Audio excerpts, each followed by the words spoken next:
ഫെബ്രുവരി 14-ാം തീയതിയാണ് നാളെ എന്നാണ് ഞാൻ മനസ്സിലാക്കുകയാണ്. ചെറുപ്പക്കാരെ, വാലന്റൈൻസ് ഡേ ആണ്, പ്രേമികളുടെ ദിനമാ.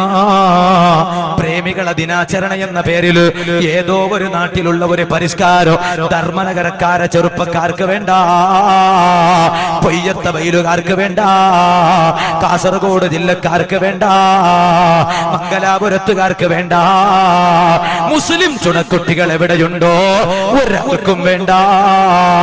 ഇന്നത്തെ രാത്രി ചില ആളുകൾ കാത്തിരിക്കുകയാണ്. ഇന്നത്തെ വാദം കഴിഞ്ഞു പോയതിനു ശേഷം 12 മണിയാകുന്നത് കാത്തിരിക്കുകയാണ്.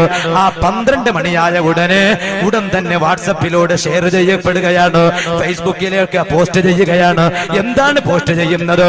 ജാഗ്രത, ജാഗ്രത, ജാഗ്രത, ജാഗരൂകരായിക്കോ, ജാഗരൂകരായിക്കോ, ജാഗരൂകരായിക്കോ, ഹാപ്പി വാലന്റൈൻസ് ഡേ എന്ന് പറയുന്ന ഒരു സന്ദേശം എന്റെ സദസ്സിലുള്ള ഒരു ചെറുപ്പക്കാരന് പോലും, ഒരു ഈമാനുള്ള പെങ്ങള് പോലും കൈകൊണ്ട് വരക്കണ്ട.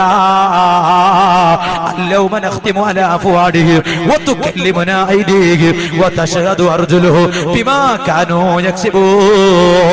എന്റെ പ്രിയപ്പെട്ട ചെറുപ്പക്കാരാ, പ്രിയപ്പെട്ട പെങ്ങള്, പടച്ചറബിന്റെ കോടതിയിലെത്തിയ കയ്യിനെവിടെ അതാ ശീല വെച്ചു, തൊള്ളകൾക്ക് ശീല വെച്ചു പോയി.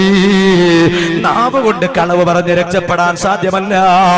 അവിടെ സംസാരിക്കുന്നത് നിന്റെ കൈയാണ്, അവിടെ സംസാരിക്കുന്നത് നിന്റെ കാലുകളാണ്. നീ വാലന്റൈൻസ് ഡേയുടെ പേരില്, പ്രേമികളെ ദിനാചരണ എന്ന പേരില്, പ്രേമികളുടെ ദിനത്തിന്റെ പേരില് നിങ്ങളതാ ഹാപ്പി വാലന്റൈൻസ് ഡേ എന്ന് പറയുന്ന ഒരു സന്ദേശം നിങ്ങൾ വരച്ച് കാണിച്ചാ, അത് വാട്സപ്പിലൂടെ ഷെയർ ചെയ്താൽ, ഫേസ്ബുക്കിൽ അപ്ലോഡ് ചെയ്താൽ, പോസ്റ്റ് ചെയ്താൽ, പടച്ചറബിന്റെ കോടതിയിൽ നിങ്ങൾക്ക് എതിരായി സാക്ഷി നിൽക്കുന്നു.